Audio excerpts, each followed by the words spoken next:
जगदीश जी 45 साल के हो चुके थे। एक दिन उनकी पत्नी चल बसी। उन्हें जाने वाले सारे दोस्त और रिश्तेदारों ने उनसे कहा कि फिर से घर बसा लो, फिर से शादी कर लो।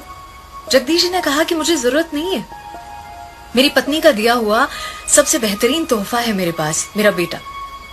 उसे सफल बना पाऊं, मेरा जीवन अपने आप सफल हो जाएगा। जगदीश जी ने उसे अच्छे से पाल पोस कर बड़ा किया। बड़ा हुआ तो उसकी धूमधाम से शादी भी की। अपना वेल सेट बिजनेस अपने बेटे के नाम कर दिया और खुद रिटायर हो गए। 1 साल हुआ होगा इस बात को और एक सुबह जगदीश जी थोड़ा जल्दी अपना नाश्ता करने बैठे हुए थे। उन्होंने कहा अपनी बहू से कि बेटा, ये पराठे थोड़े रूखे सूखे लग रहे हैं, थोड़ा सा दही मिलेगा क्या, 1 कटोरी भर अगर है तो। बहू ने साफ कह दिया कि पिताजी दही तो बिल्कुल नहीं है। अब जब ये कहा तो बेटा नाश्ता करने टेबल की ओर ही आ रहा था, उसने सुन लिया। जगदीश जी अपना नाश्ता करके टेबल से उठ गए और उसके बाद बेटा और बहू दोनों नाश्ता करने बैठे। तब बहू ने ढक्कन के नीचे से 1 कटोरी भर के दही निकाला और अपने पति की प्लेट में रख दिया।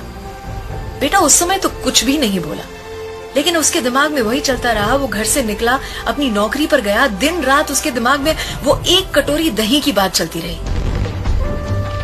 दूसरे दिन उसने अपने पिताजी से कहा, पिताजी चलिए हमें पंडित जी के पास जाना है, आपकी शादी की बात कर आया हूं, आपकी दूसरी शादी।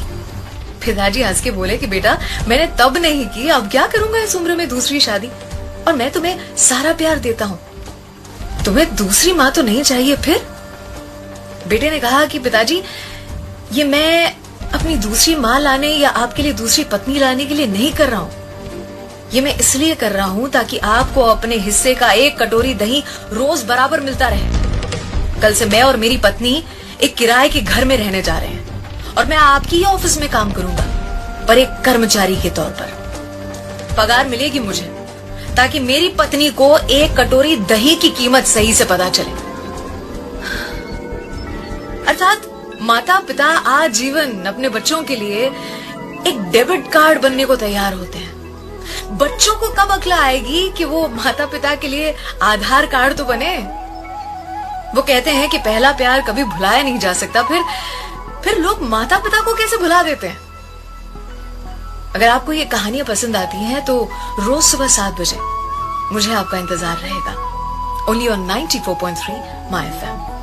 सलाम, दुआ, वणकम, प्रणाम, सत श्री अकाल, केम छो सारू छे?